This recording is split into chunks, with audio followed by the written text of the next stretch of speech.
Assalamualaikum warahmatullahi wabarakatuh. Halo anak-anak, berjumpa lagi dengan Bu Ana. Hari ini kita akan belajar mengenai tema 5 subtema 3 keseimbangan ekosistem. Nah, pada kesempatan kali ini kita akan belajar mengenai jaring-jaring makanan. Kompetensi dasar yang akan kita capai yaitu 3.5 dan 4.5. Nah, anak-anak, sebelum kita mulai, mari kita siapkan media dan alat, serta kita pahami petunjuk kegiatannya. Pertama, anak-anak silahkan siapkan komputer atau smartphone yang kalian miliki. Kemudian, jangan lupa untuk selalu memegang alat tulis. Petunjuk kegiatan, peserta didik mengisi kolom kegiatan sesuai dengan perintah pada masing-masing slide. Sudah paham ya semuanya? Yuk kita mulai. Sebelumnya, Bu Guru akan bertanya, apa ya masalah yang ada di sekitar kita? Pernah tidak anak-anak melihat orang yang membuang sampah sembarangan? Atau mungkin ada anak-anak yang membuang sampah sembarangan? Nah, ternyata membuang sampah sembarangan itu berdampak pada lingkungan kita loh. Nah, dari dua gambar ini, manakah perbuatan yang tepat? Perbuatan yang tepat yaitu yang Bu Guru berikan tanda centang ya. Jadi kita harus membuang sampah pada tempatnya. Tidak boleh membuang sampah di sungai, apalagi membuang sampah sembarangan.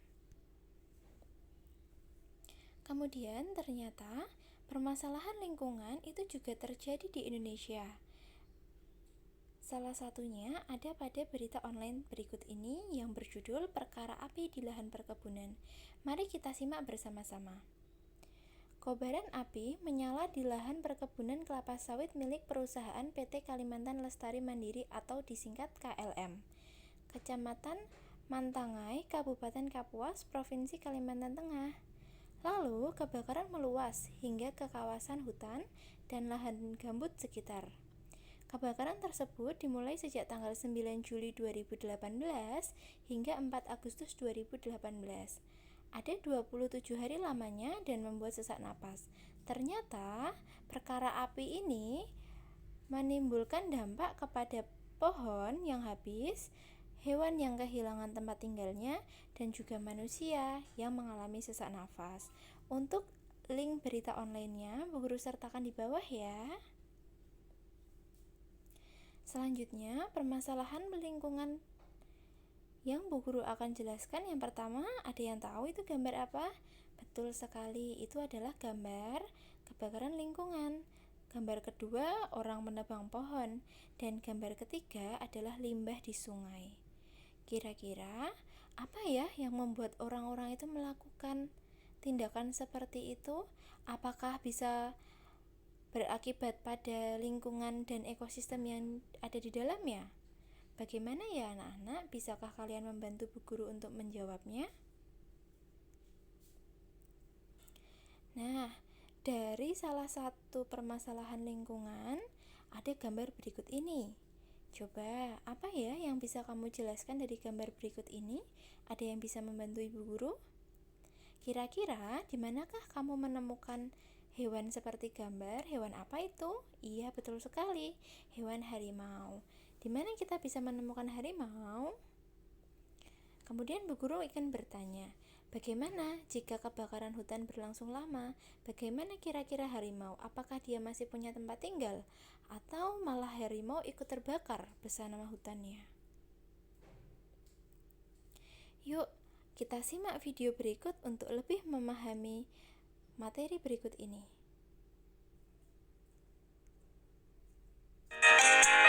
Perubahan jaring-jaring makanan. Kita sudah mengetahui bahwa jaring-jaring makanan pada suatu ekosistem dapat berubah karena beberapa faktor. Sekarang, kita akan membuat skenario perubahan yang mungkin terjadi pada ekosistem hutan. Mari kita simak penjelasan berikut, teman. Penebangan pohon secara sembarangan dapat menyebabkan perubahan jaring-jaring makanan loh. Konsumen tingkat 1 seperti kambing yang biasanya bergantung pada pohon akan mencari sumber makanan lain yakni rumput. Akibatnya, rumput lebih cepat habis karena menjadi satu-satunya sumber makanan konsumen tingkat 1, yaitu tikus, kelinci, dan kambing.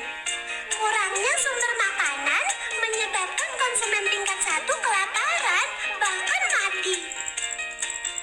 Jika konsumen tingkat 1 banyak yang mati karena kelaparan, maka konsumen tingkat 2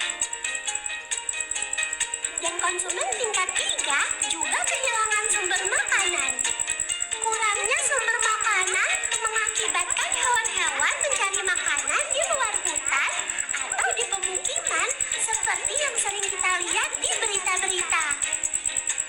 Nah, kalian sudah mengerti bukan bahaya merusak ekosistem yang menyebabkan berubahnya jaring-jaring makanan? Agar jaring-jaring makanan pada ekosistem hutan tetap terjaga, kita harus ikut menjaga ekosistem hutan. Dia saja.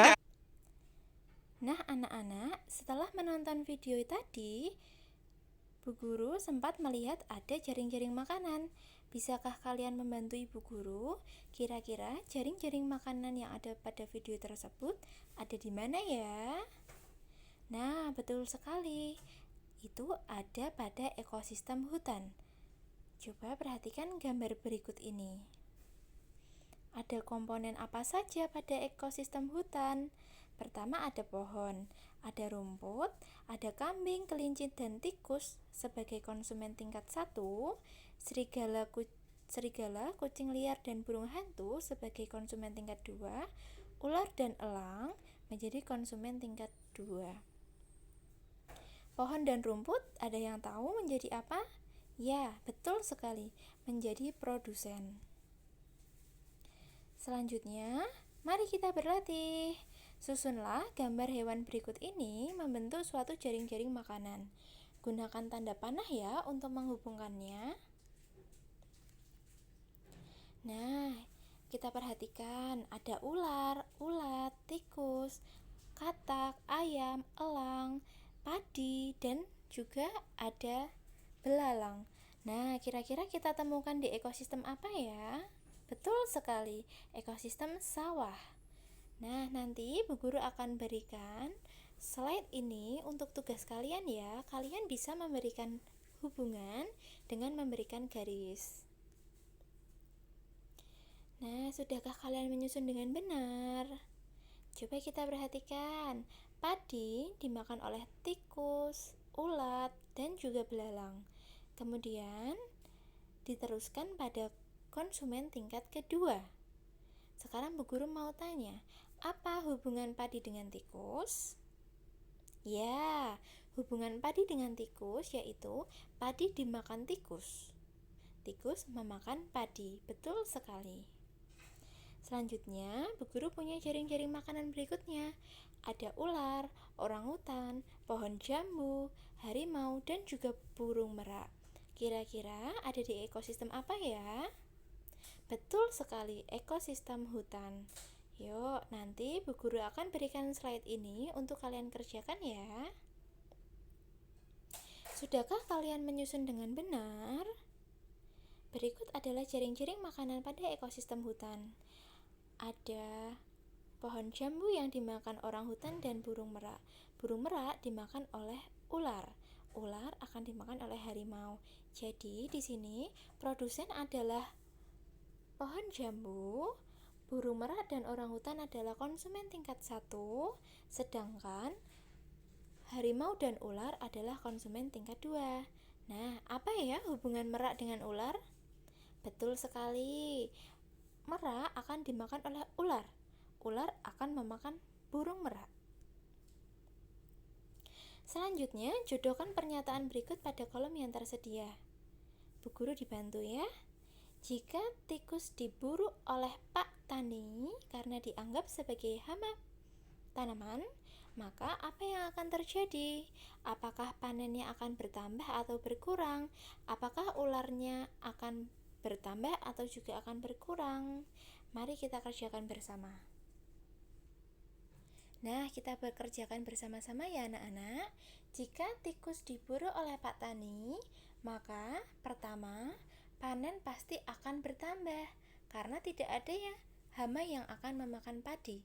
Yang kedua, jika tikus tidak ada, bagaimana jumlah ular? Ya, betul sekali.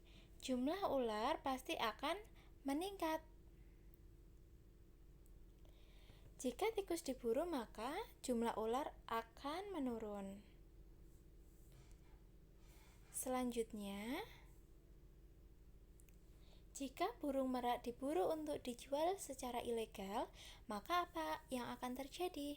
Pertama, ular akan berkurang jumlahnya karena ular tidak mendapatkan makanan karena makanannya diburu oleh manusia. Yang kedua, pasti burung merak bisa punah di kemudian hari. Nah, latihan ketiga. Jika rusa diburu manusia untuk diambil tanduknya, maka apa yang akan terjadi? Yang pertama adalah rusa akan berkurang jumlahnya. Nah, jika jumlah rusa berkurang, maka harimau akan kekurangan makanan. Begitu ya. Nah, apa kesimpulan yang bisa kita ambil? Apa yang disebut jaring-jaring makanan? Betul sekali. Jaring-jaring makanan adalah hubungan alami dari rantai-rantai makanan. Jadi, jaring-jaring makanan itu terdiri dari berbagai rantai makanan yang saling berhubungan. Nah, bagaimana kewajiban kita terhadap lingkungan? Pertama, kita tidak boleh membuang sampah sembarangan. Kedua, kita harus menjaga ekosistem yang ada di sekitar kita. Bisakah kamu membantu Bu Guru? Apalagi ya hal yang bisa kita lakukan untuk menjaga ekosistem? Nah, ayo kita coba bermain kuis untuk mengetahui pemahaman anak-anak. Nah, anak-anak bisa klik link di bawah ini, kemudian menyelesaikan kuisnya dan lapor dengan Bu Guru. Berapa nilai yang didapat? Paham anak-anak? Nah, sekian presentasi dari Ibu Guru. Besok kita lanjutkan lagi ya. Jangan lupa kalian mengerjakan kuisnya. Terima kasih.